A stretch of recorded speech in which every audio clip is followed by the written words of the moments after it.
Hello Virgo, this is Victoria and I'm here with your June tarot forecast. As always, we'll be looking at your love life, your career and workspace, and we'll get you guidance on how to best navigate the energies of the months of June. At the end, I'll post some messages from your personal interest to yourself, so stick around for that 100%. Also remember that this message is up for Sun, Moon and Rising Virgo, so if you're checking for your sun sign, make sure to check out other videos for your other placements. So we'll get started without further ado with a quick oracle message from the Enchanted Map deck, and we'll take it from there. I hope you guys are having a great week, excited about the months of June. And of course, if you enjoy my videos, please don't forget to like the video. And if you're new, definitely subscribe to my channel. We are doing the horoscopes here. I'm doing special tarot readings for different lunation events, for eclipses, solstices. And of course, I'm doing periodically updates for twin flames.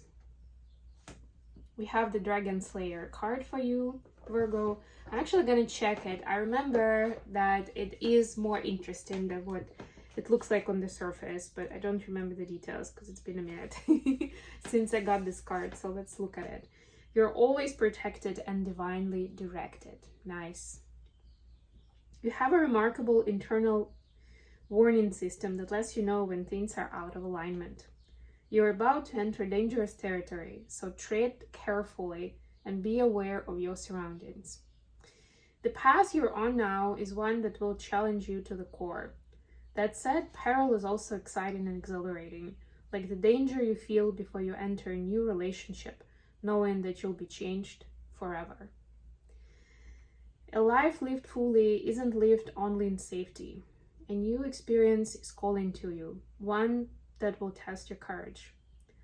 The choice is yours, but there's greater value in risk-taking than remaining unchallenged. New territories are waiting to be discovered. And as a person embarking on this kind of adventure, I'm definitely taking this in for myself too. And I think it's so interesting because I think it partly the whole message stems from the fact that Virgo, by definition, is more settled in kind of their particular living environment. They like being at home, they like their routine and being able to stick with that. So this feels like a lot more of a leap or a stretch, to get out of that zone and suddenly start almost like reinvent that living situation and routine for yourself, because now you're in a completely new environment. But anyway, let's see what we have with tarot for you. What does Virgo need to know? The first card is Knight of Cups.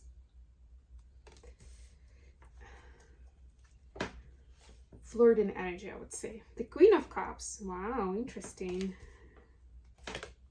And the High Priestess. High Priestess is the Pisces energy, but the rest of it is Cups, so it can be also a Scorpio or a Cancer. But it's definitely somebody with water, who's either sun sign, water, or just have water in their chart that's around you. But we'll talk about it in a minute. For your career space, we have Five of Cups, King of Swords, and Queen of Pentacles. People. So you have people surrounding you and they are going to help you with the dynamic at work. And then the advice is the Magician. That's Gemini energy. Seven of Swords. And Seven of Cups. Look at all the sevens. This is about stepping into the unknown, by the way. Number 7 signifies that. So to me, it's a continuation of that Dragon Slayer message. And if you look at the picture, by the way, you see that there is like a ship that's frozen somewhere in the Arctic, like beyond the Arctic circle. It's not like, if you look at the picture itself, immediately it calls for disturbing, energy. It's kind of like something bad happened here. That's not how things are supposed to be.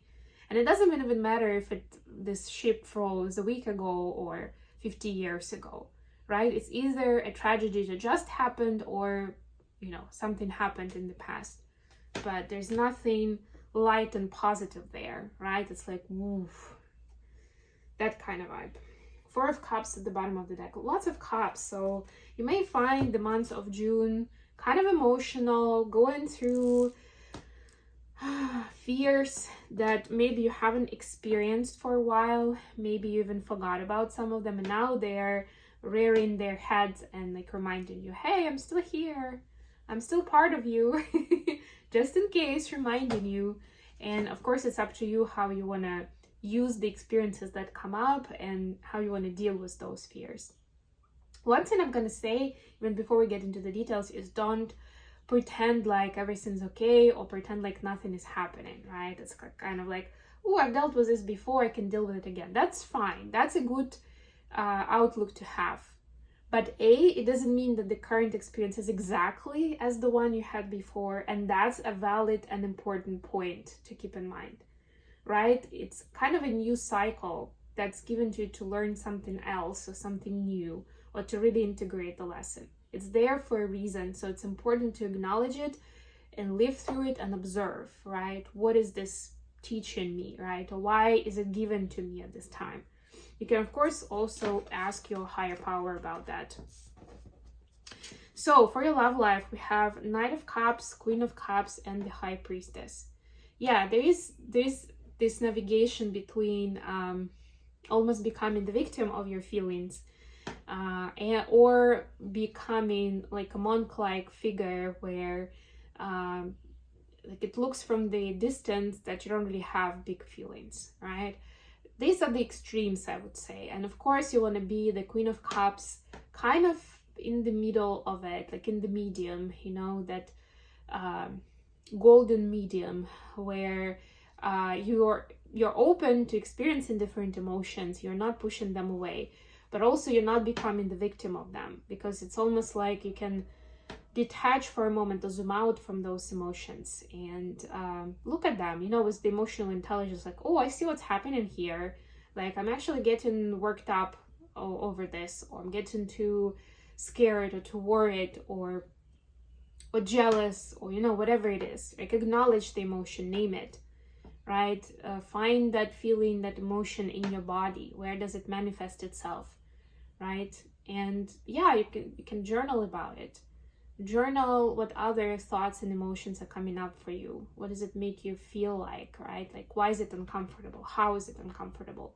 And you can work with that. But be the investigator rather than, you know, just trying to deal with it as soon as possible, because kind of like, I don't have time for this, right? Like, do the diligence of learning about it more, and also approaching it with more of intuitive guidance, because not everything is supposed to be you know, just logically explained and put like in its own little place, you know, on its own shelf, right? It doesn't have to be that way. So if it doesn't fit there, don't force it, don't push it, don't make unnecessary assumptions.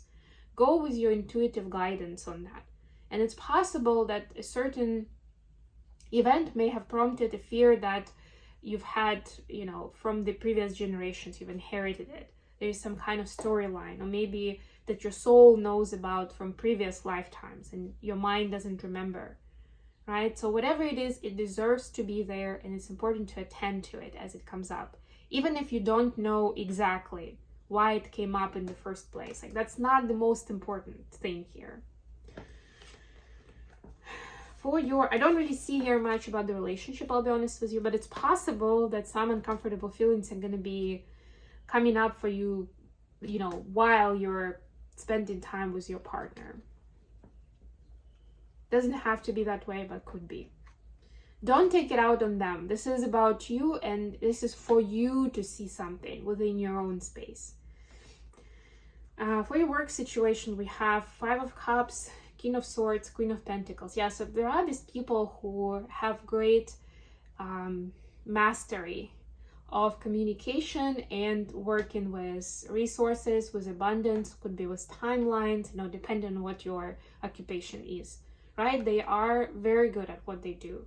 And this is the time to learn from them, not to compare them to yourself and be like, oh, I'll never be as good as they are, or like, oh my god, like they're doing some kind of magic, I'll never be good at this, like, you know, I'll never succeed, whatever. That the Five of Cups is that kind of story, you know, of kind of like giving up, or sulking in sorrow and pity.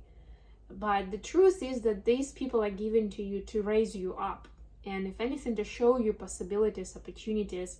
For some of you, helping with immediate task at hand, whatever it is in your business, in your work. But for others, it's also they're showing you what's possible, maybe that you didn't see possible before. I don't know, maybe you're having trouble working with difficult people, right?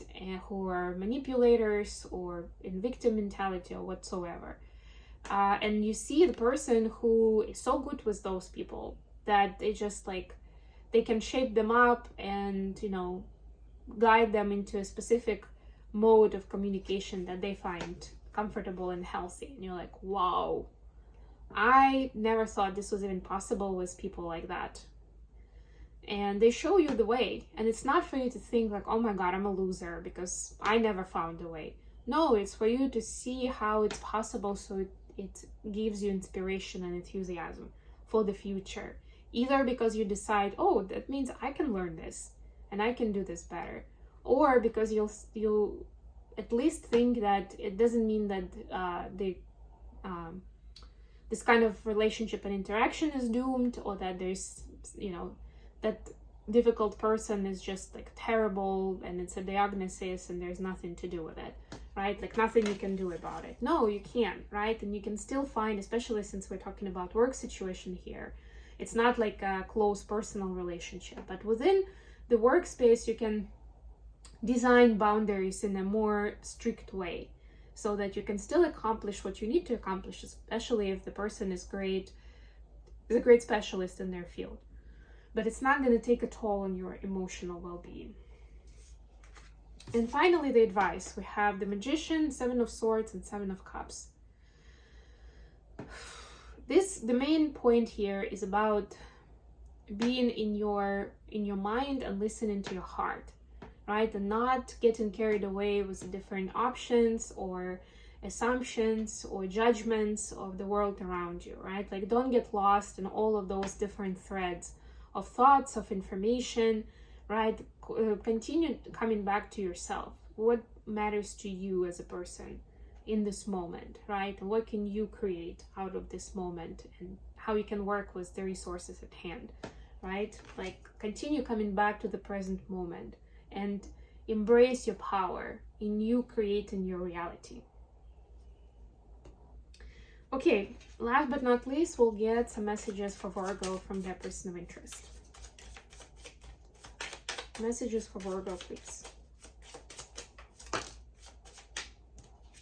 We got Six of Cups and Ten of Swords. So somebody may be coming back from the past, maybe somebody who has hurt you, and that feels so much on point, like all the emotional stuff we were talking about in this reading. So I'm not going to repeat myself, but basically this person is, the message from the person is, maybe it's your current partner too, but they're experiencing some kind of reminiscence from the past that puts them into a fearful energy. You know, there's fear here. So your person is saying, you know, there's fear in the dynamic right now between us.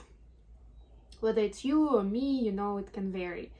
But I want us to work to heal the pain. And if it's you, and you would know it if that's the case, Virgo, then your person wants to help you alleviate the pain and help you heal from it and trust more. Because basically they're saying that they're not that person that hurt you, you know?